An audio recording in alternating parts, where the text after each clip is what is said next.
Terima kasih. Bismillahirrahmanirrahim. Allahumma inna nas'aluka ilman nafi'an wa rizqan tayyiban wa amalan mutaqabbala. Allahumma anfa'na bima 'allamtana wa 'allimna bima yanfa'una wa zidna ilma. Uhayyikum jami'an bi tahiyyatil islamil khalidah wa tahiyyatul islam. Assalamualaikum warahmatullahi wabarakatuh. Semoga kedamaian, rahmat Allah dan berkahnya diberikan kepada kita semuanya. Alhamdulillahirabbil alamin wa bihi nasta'inu ala umurid dunya waddin. Asyhadu an la ilaha illallah wa asyhadu anna Muhammad Rasulullah. Allahumma fashalli wa sallim wa barik ala sayyidina Muhammad sayyidil mursalin wa ala alihi wa sahbihi ajma'in, amma ba'du. Bapak Ibu semuanya, sahabat semuanya yang mudah-mudahan pagi ini senantiasa berada dalam kesehatan, keistiqomahan dan keberkahan. Kajian kita pada pagi hari ini berjudul Peran Negara di Masa Khilafah Rasyidah. Tentu saja Islam juga berbicara tentang bagaimana membangun negara. Dan sejarah Islam yang panjang, penuh kegemilangan, penuh keemasan adalah sejarah yang menginspirasi. Sejak Nabi SAW dahulu membentuk negara hingga di masa puncak kejayaannya. Dan tentunya pasca Nabi SAW membentuk negara dahulu, di antara kepemimpinan yang terbaik adalah masa kepemimpinan yang paling awal, yaitu di masa khilafah rasyidah, para khulafaur rasyidin, yaitu para pemimpin, para pengganti Nabi yang mulia, yang mereka adalah sosok-sosok yang luar biasa. Dan kalau kita perhatikan, pertama mungkin perlu disampaikan dahulu siapa yang disebut sebagai khulafaur rasyidin. Ya, siapakah yang disebut sebagai khulafaur rasyidin? Suatu ketika Nabi SAW pernah bersabda, "Al-khilafatu fi ummati salasuna sanatan summa mulkan ba'da zalika." Khilafah di tengah umatku adalah selama 30 tahun. Semua 701 500. Sebentar.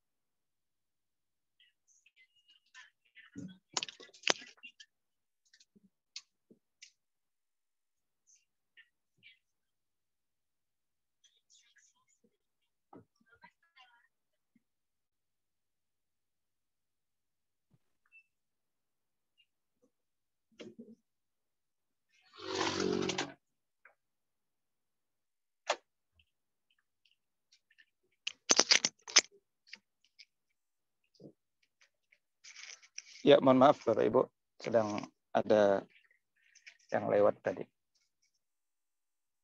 Saya lanjutkan bahwa Nabi SAW dahulu pernah bersabda, "Al-khilafatu fi ummati salasuna sanatan summa mulkan ba'da zalika." Bahwa khilafah di tengah umatku nanti akan berlangsung selama 30 tahun. Kemudian setelah itu diganti dengan kerajaan. Summa mulkan ba'da zalika. Ya.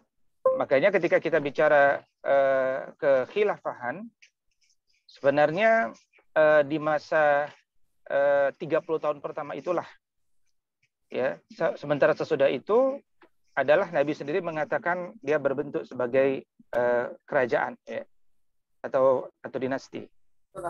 Kameranya belum di on. Kameranya Lihat video Ustaz. Oh iya, sebentar, saya pakai tablet ini. Oh, Bagaimana cara menyalakan? Langsung mati dari awal tadi ya? bukan videonya, gambar Ustaz nggak ada. Gambar anaknya ya? Ya. Langsung mati dari awal ya? Enggak sih, awal ada, dulu Awal ada. ketika ada yang lewat itu baru hilang. Oke, ya nanti sambil mengetahui itunya. Baik,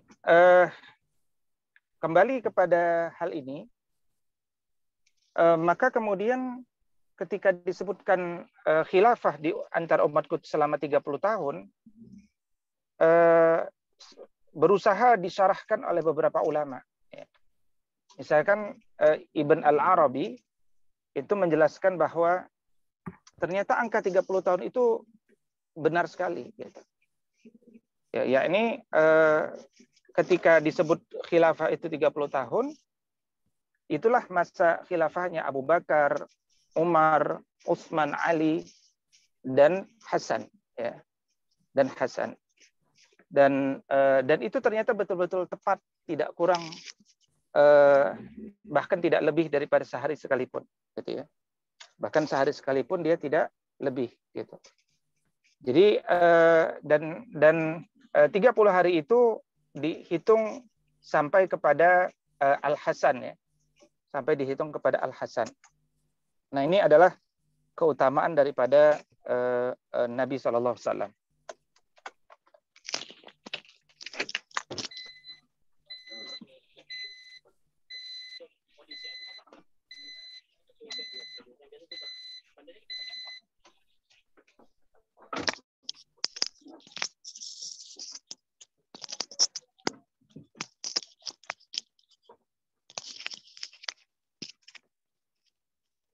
Kalau lebih dirinci lagi, ternyata betul-betul 30 tahun menurut Ibn Abil Aiz, ya, Sultanul Ulama beliau, bahwa khilafah Abu Bakar itu berjalan 2 tahun 3 bulan, kemudian khilafah Umar berjalan 10 tahun 6 bulan, kemudian khilafah Utsman berjalan 12 tahun, khilafah Ali berjalan 4 tahun 9 bulan, dan khilafah Hasan dia berjalan 6 bulan.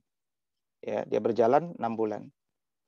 Dan terkait tentang kata kerajaan yang ada dalam hadis Nabi tadi, Ibn Taimiyah menjelaskan dalam Majmu' Al-Fatawa halaman 18 bahwa Qadhi Abu Ya'la menjawab ada kemungkinan yang dimaksud dengan khilafah dalam hadis khilafah itu berlangsung 30 tahun adalah khilafah yang tidak terpengaruh oleh kerajaan setelah wafatnya Nabi Shallallahu Alaihi Wasallam. Sedangkan yang dimaksud berlangsung 30 tahun adalah khilafah dari para khalifah yang 4. Adapun khilafah Muawiyah telah terpengaruh dengan sistem kerajaan, namun hal ini tidak membuat cacat kekhalifahannya Muawiyah. Ya, atau sering disebutkan bahwa beliau adalah yang mengawali kerajaan, tapi beliau adalah raja yang adil, gitu ya. Beliau adalah raja yang adil. Meskipun ada juga hadis yang lain yang menjelaskan juga bahwa kekhalifahan itu juga berjalan selama 12 khalifah. Ya, dan itu tidak dibatasi pada 30 tahun, ya. Sehingga kemudian ada penafsiran yang lain. Ya, misalkan dalam satu hadis riwayat Imam Muslim disebutkan oleh Jabir bin Samurah ketika beliau bersama ayahnya masuk kepada Nabi Shallallahu Alaihi Wasallam. Fasami'tuhu, aku mendengar Nabi SAW mengatakan, Inna hadzal amra la yanqadi hatta yamdiya fihimu 12 khalifah. Ya, bahwa urusan agama ini tidak akan berakhir sampai berlangsung di tengah mereka 12 khalifah. Ya, dan semuanya itu kulluhum min Quraisy. Semuanya itu berasal dari Quraisy. Nah, hadis terkait 12 khalifah yang adil ini pun menjadi pembicaraan di kalangan para ulama. Ya, ada yang mengatakan bahwa bagi orang Syiah ini adalah 12 imam Syiah. Ya, dan tentu itu penafsiran yang tidak benar, ya. Tapi ada juga yang mengatakan yang lainnya, sebagaimana Ibn Katsir menjelaskan dalam pesan berikut ini.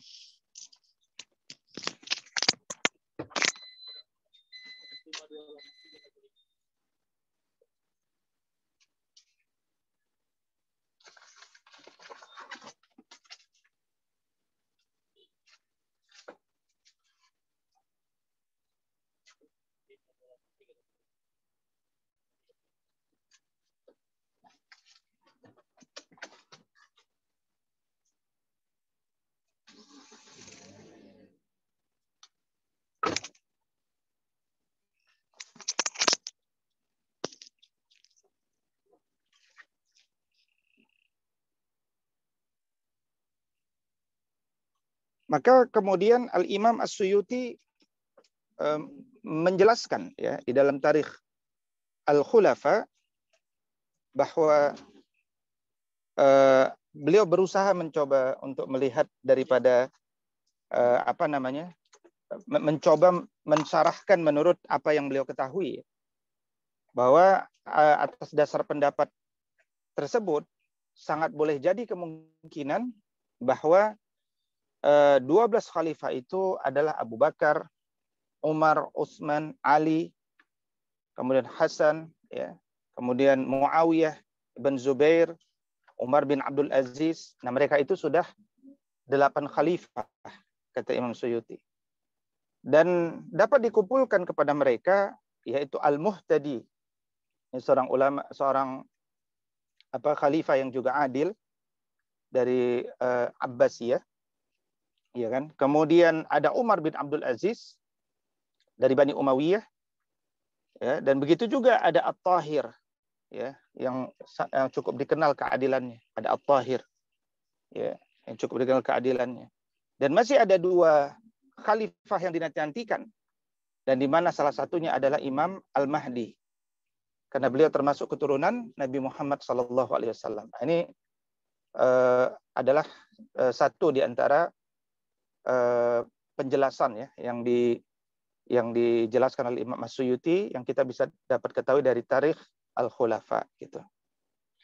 Meskipun kalau menurut versi Syiah, maka mereka mengatakan nama-nama yang sering disampaikan hari ini, bahwa 12 imam itu adalah Ali bin Abi Thalib, Hussein, Ali Zainal Abidin, Muhammad Al-Baqir, ya, Ja'far As-Sadiq, Musa Al-Kazim, ya, Ali Ar-Ridha, Muhammad Al-Jawad, Ali Al-Hadi, Hasan Al-Askari, Muhammad Al-Muntazar, ya, dan kemudian nama-nama yang lainnya. Nah, selanjutnya, ya, kalau kita mulai masuk kepada peran negara di masa Abu Bakar As-Siddiq radhiyallahu taala anhu, kita bisa melihat bagaimana Abu Bakar radhiyallahu taala anhu dalam kesempatan hidupnya yang cukup sebentar, ya, sebenarnya cukup sebentar.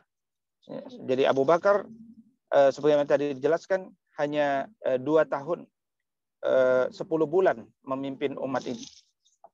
Dan satu hal yang beliau lanjutkan dalam kepemimpinan beliau adalah prinsip musyawarah dan ketaatan kepada Nabi Muhammad SAW. Ini adalah sesuatu yang harus menjadi pelajaran bagi kita semuanya, ya.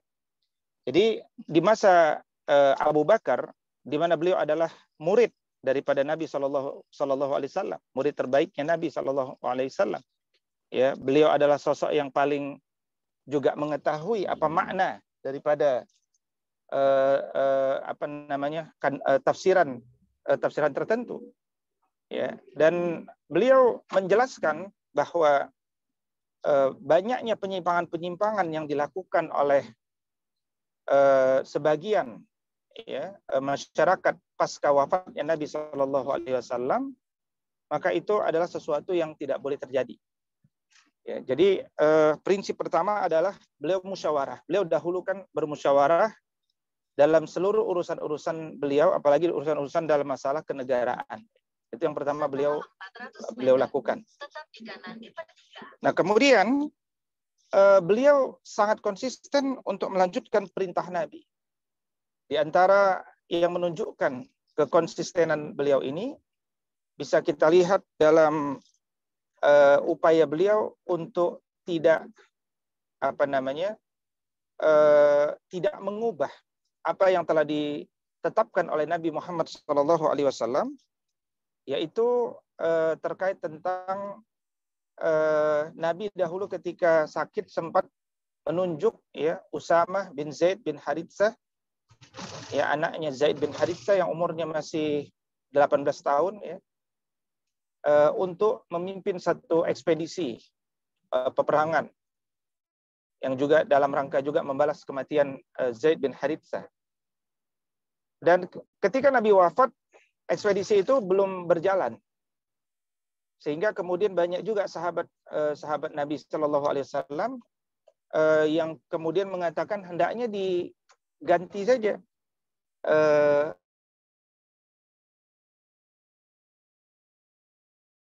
Umar tetap melanjutkan.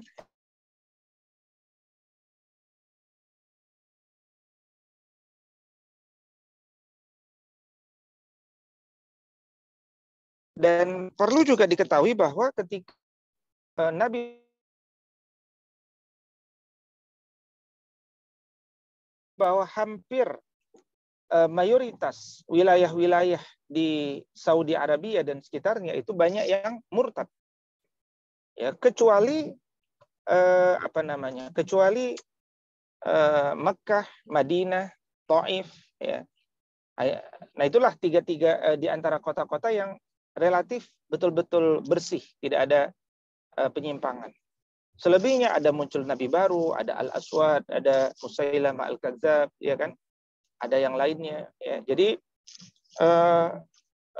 sehingga kemudian dengan murtadnya beberapa orang di setiap wilayah banyak, itu membuat kekisruhan, ya, yang membuat pertanyaan apakah negara dalam kondisi kuat.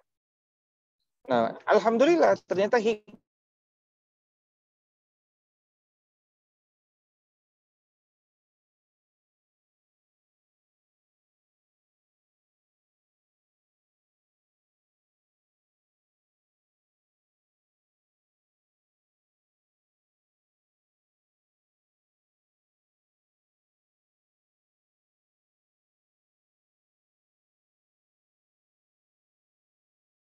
kasih di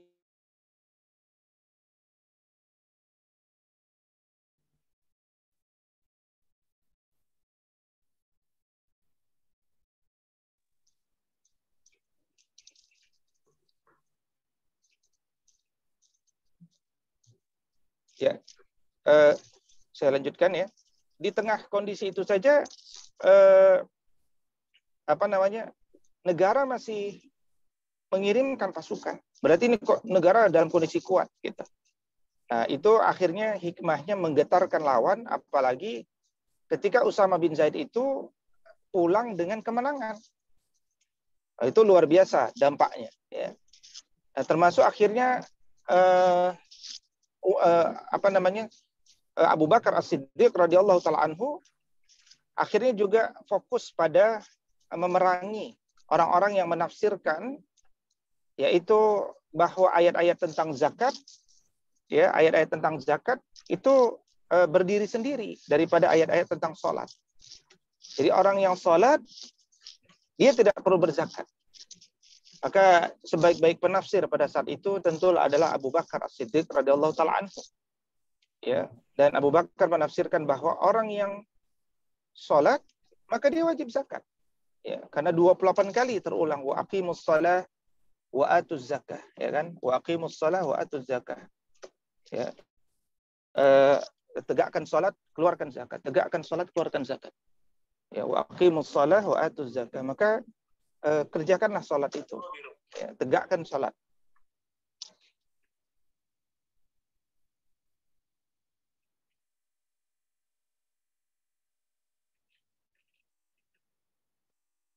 Apakah suara saya terdengar jelas? Jelas, Ustaz. Ya, Tadi sempat hilang sebentar. Sempat hilang ya? Iya. Okay. Ada pertanyaan. Apakah Ustaz masih di jalan? Ana di bandara, tapi sudah di pinggiran ini. Oh, baik-baik.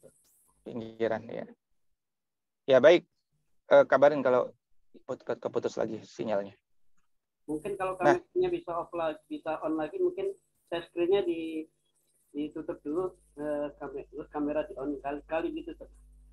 Oh iya, coba bentar, saya tes ya. Bentar.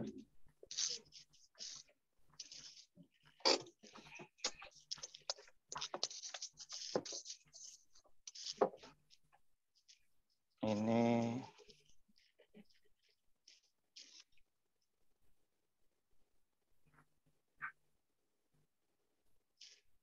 ya ada. Ini saya stop share dulu ya. Share lagi ya. Ini. Tutup lagi, Ustaz. Tutup lagi. Ketutup lagi? Apa otomatis begitu kali ya, kalau pakai itu ya? Bentar. Enggak, ini kan ada nih. Sekarang ada. Ini ada kan? Hmm. Sekarang saya share screen. Nah, ini Tutup lagi, Ustaz. your video. Videonya. Oh. Iya, ini tulisannya your video pause. Iya. Mungkin Kenapa bisa pause ya? oleh setting. Bentar, meeting setting. Stop incoming video. Oke, nanti kalau ada sahabat yang mengerti bisa ini ya. Ya, nggak apa-apa, Ustaz, lanjutin aja.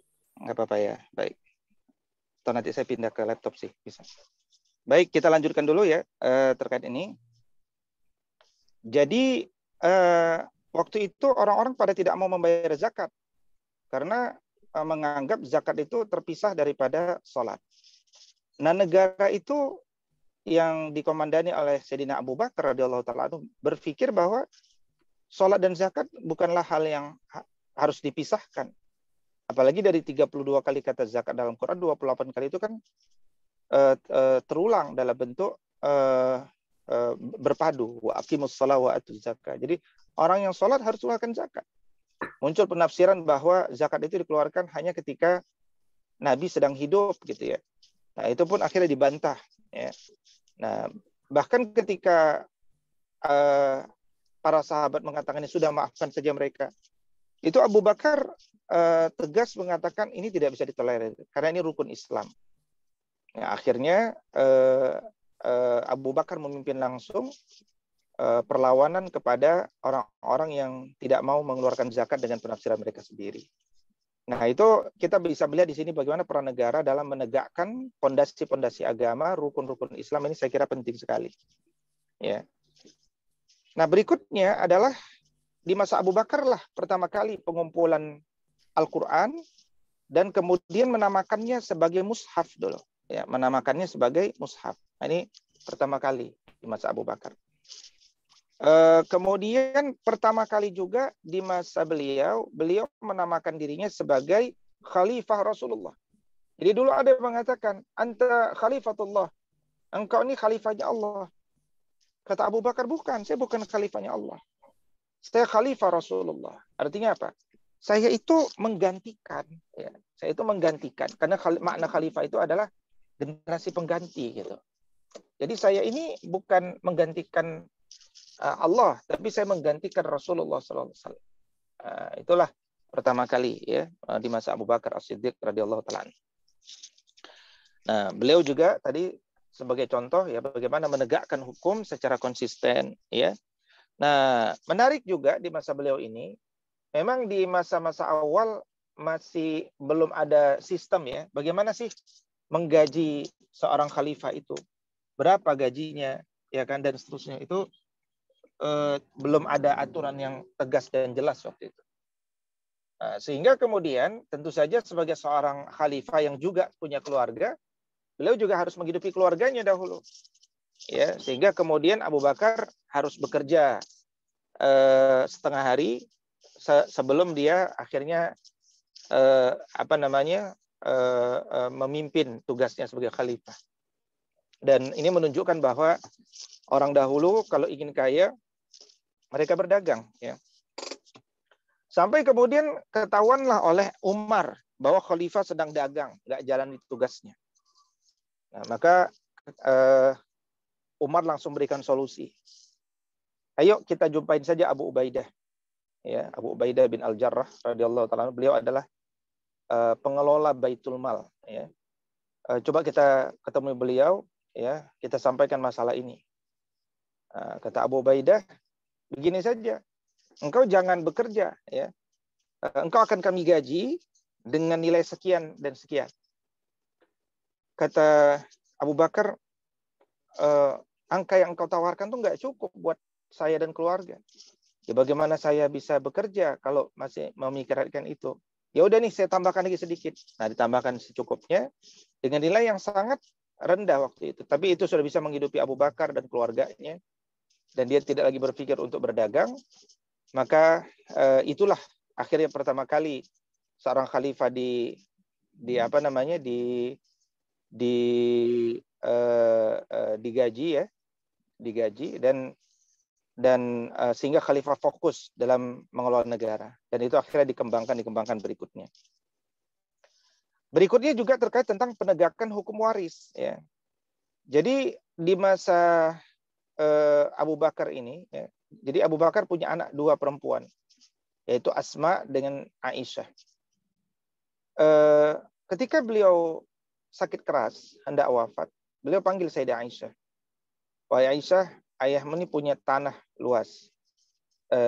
Enggak terlalu luas, artinya ada sebidang tanah cukup lebar di sebuah puncak bukit gitu ya. Kelolalah tanah itu, ya kalau ada sisanya, kalau ada hasilnya, silakan dibagi-bagi kepada seluruh ahli warismu, ya, kepada adik-adikmu gitu kan. Nah, jadi Abu Bakar bilang, adik-adik perempuanmu, bagikan secara rata bagian wanita kepada adik-adik perempuan. Maka Sayyidah Aisyah bertanya, adikku kan cuma 1, Asma. Apakah engkau punya anak lagi yang saya belum tahu gitu kan? Kata Abu Bakar, iya ada.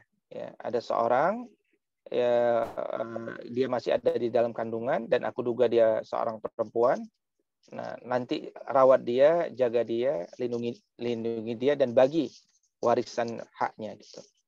Karena sudah umur 6 bulan, ya, artinya dia sudah hidup di situ. Nah, ini menunjukkan bagaimana pondasi-pondasi hukum waris itu dijaga oleh pemimpin negara, ya, dan pemimpin adalah simbol daripada negara itu sendiri.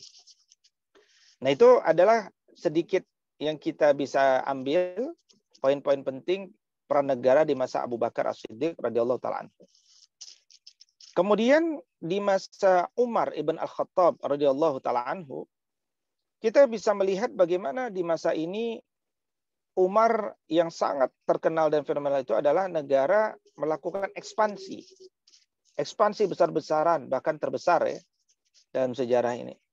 Beliau menguasai Damaskus, Suriah, yang nanti menjadi ibu kota menjadi ibu kota daripada Umayyah, Hims, Baklabakka, Basrah, Ablah, Yordania, Yarmouk, Qadisiyah, Al-Madain, Al-Ahwaz, Baitul Maqdis, Nasrin dan Saruj, Halb, Antakiyah, Manbaj, Jundi Sabur, Raha, Simsat, Haran Nasibin, ya, kemudian sebagian besar lagi Jazirah Arab yang sebelumnya belum dikuasai, wilayah Mosul, Irak, ya kan?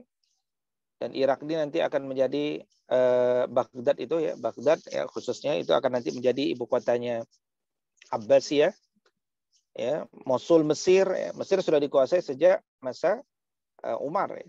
Kemudian Alexandria, Nahawan, Maghrib, Maroko, Tustar, Azerbaijan, Dainawar, Masibzan, Hamzan, Tripoli, ya, Rey, ya, daerah Libanon, Askar, Kaumas, Karman, Sejistan, Makran, Asfahan. Nah, ini banyak sekali pembukaan wilayah baru terjadi di masa beliau. Nah, tentunya pasca pembukaan wilayah baru akan diikuti dengan membangun fondasi-fondasi negara pastinya. Nah, di masa Sayyidina Umar lah pertama kali dibentuk kantor administratif untuk mengelola wilayah-wilayah baru yang sudah dikuasai itu. Kemudian bukan hanya kantor perwakilan, nanti kantor administratif itu pun ditugaskan membangun kota. Jadi kota itu dibangun besar. Ya. Kemudian karena sudah bentuk kota, berarti akan ada kehidupan, ada persoalan, maka harus diangkat hakim. Ke sahabat-sahabat Nabi sebagian diutus nanti menjadi hakim-hakim di wilayah tersebut. Kemudian juga terkait standarisasi gaji, gitu ya. Bagaimana Sayyidina Umar kemudian membuat standarisasi gaji. Di antara standar paling sederhana di masa awal yang beliau lakukan adalah seorang sahabat yang pertama kali masuk Islam, as-sabiqunal awwalun, dan dia menjabat, dia akan mendapatkan gaji lebih besar daripada orang-orang Islam yang baru masuk, gitu ya. Ini sebagai penghormatan. Jadi standarnya dibuat proporsional berbasis keimanan ya. Nah, itu yang beliau lakukan. Kemudian beliau juga membuat seperti apa yang kita kenal hari ini sebagai bulog ya. Jadi membuat lumbung penyimpanan tepung, gandum, ya kurma, kismis dan logistik-logistik lengkap lainnya yang itu diletakkan di beberapa tempat antara Mekah dengan Madinah. Sehingga siapapun para pejalan yang dia membutuhkan bantuan itu dia bisa dia bisa optimalkan apa yang telah disiapkan itu. Nah, kemudian beliau juga menunjuk yaitu ahlul halli wal aqdi, ya, menunjuk ahlul halli wal aqdi sebagai kemudian sebagai tim beliau, ya, ahlul halli wal aqdi. Nah, inilah yang kemudian ahlul halli wal aqdi ini untuk memutuskan kepentingan-kepentingan strategis negara, ya. Jadi negara yang besar itu keputusannya tidak perlu diambil oleh semua orang, ya, karena tidak semua orang juga memiliki ilmu dan tidak semua orang juga soleh, tidak semua orang juga mereka mau atau siap membuat keputusan yang benar dan adil. Maka di dalam Islam itu ada konsep ahlul halli wal aqdi. Ya, 6 orang yang direkomendasikan itu adalah Sayyidina Utsman ibn Affan radhiyallahu taala anhu, Sayyidina Ali, Sayyidina Talhah, Az-Zubair, Sa'ad, Abdurrahman bin Auf. Nah, inilah sahabat-sahabat mulia ridwanullahu alaihim ajma'in yang pertama diberikan kepercayaan untuk membuat keputusan strategis, termasuk ketika Umar terbunuh dan ketika beliau ditikam, ya, Sayyidina Umar ditikam oleh Abu Lubabah dan koyak lambung beliau. Dan ketika beliau diobati dengan memberikan air minum, ya, susu, anggur gitu, diminumkan, keluar dari lambungnya. Itu berarti lambung beliau sudah bocor. Tapi beliau masih hidup selama 3 hari. Dan beliau menjelaskan agar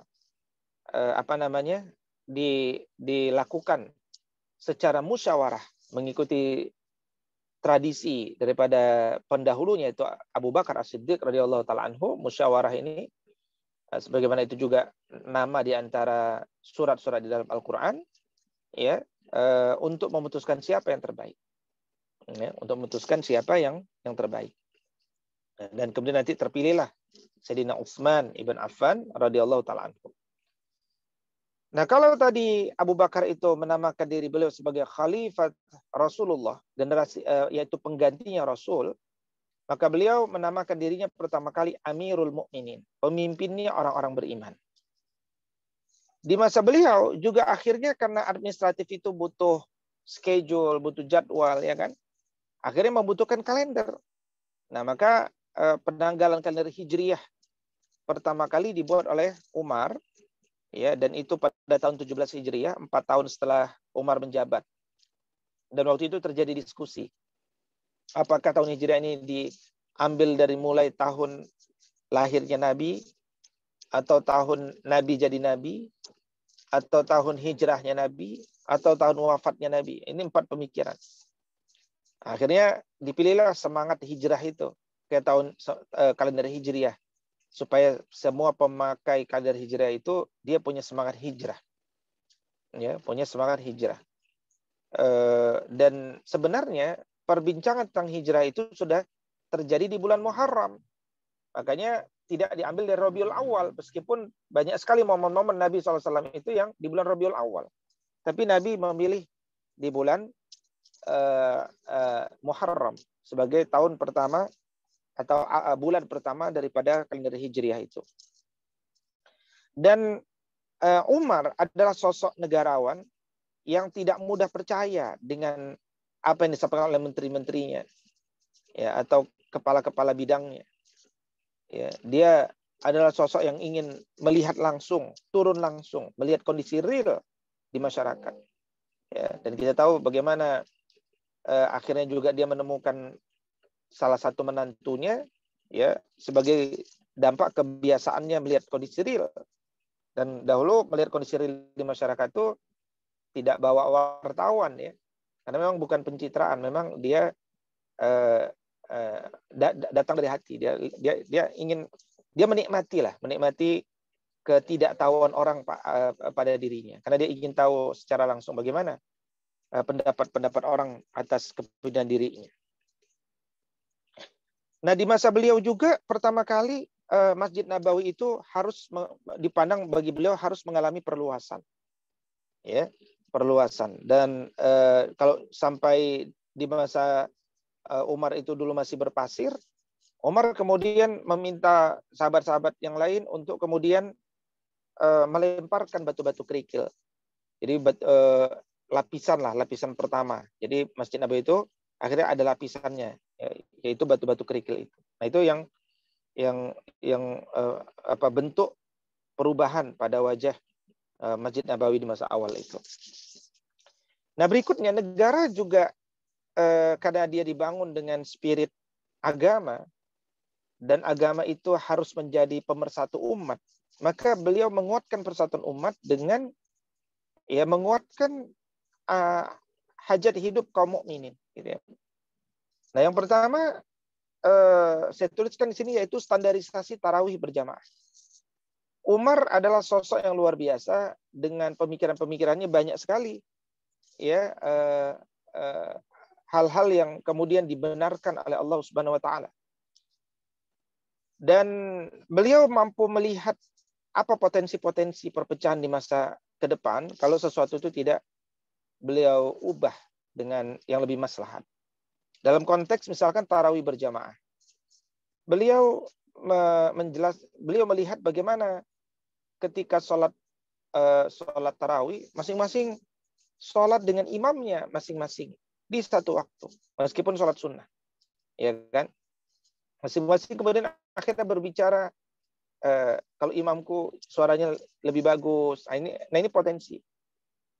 Maka beliau akhirnya minta kepada rakyatnya itu agar tidak sholat sendiri-sendiri, tapi setiap masjid sekarang gunakan satu imam saja.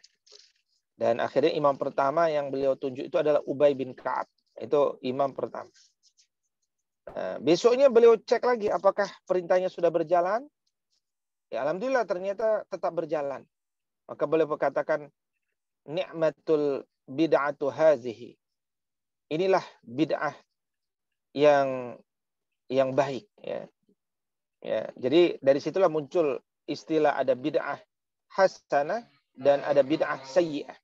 Ada bid'ah mahmudah, ada bid'ah mazmumah. Bahkan kemudian ulama salaf, ya,